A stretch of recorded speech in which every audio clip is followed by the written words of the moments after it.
Hello mga madam sir, nakuha ko na ang aking International Certificate of Vaccination or Yellow Card na tinatawag. So ano nga po ba ang ICV? Para saan ito at paano kumuha? So sa mga wala pa pong ideya kung ano ito at ano ang purpose nito, disclaimer lang po ha, hindi po ako expert tungkol sa mga ganito. I-share ko lang po yung mga naabot ng knowledge ko habang kumukuha nito. So, ang ICV po ay isang document kung saan nakalagay ang vaccinations ng isang tao na maaaring maging required to travel abroad.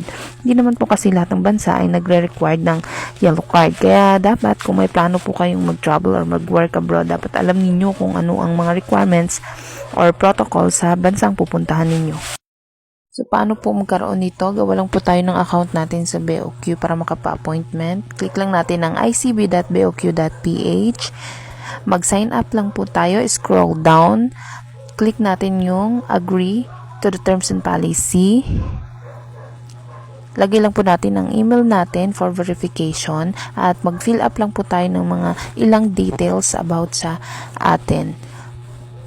Pagkatapos po nun, pwede na po tayong mag-login. Lagay po natin yung email na ginamit natin, pati yung password na pinagawa sa atin. So, click lang po natin yung apply now. And then, scroll down. Punta tayo sa certification services. At piliin po natin itong certification vaccine for COVID-19. So, click lang po natin yung next. Tapos, papipiliin po tayo ni BOQ kung paano natin gustong matanggap yung ICB natin. So, sa akin, pinili ko yung on-site. At pinili kong appointment place ay dito sa amin sa SM Palawan.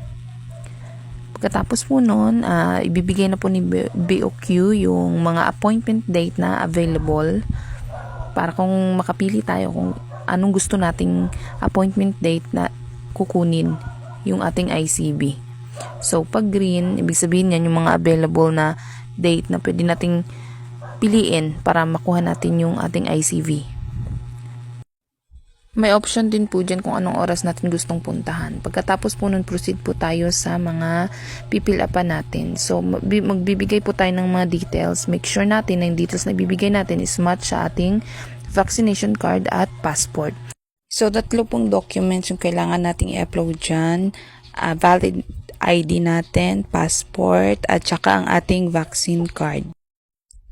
So, pati po yung details ng ating passport ay kailangan nating ilagay. So, please lang po mga madam, kailangan matchy-matchy po sila ng vaccine card natin, pati na valid ID.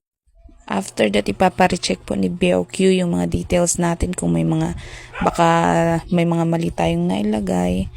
Kasi para hindi na rin tayo magka-problema balang araw. After that, proceed na po tayo sa payment.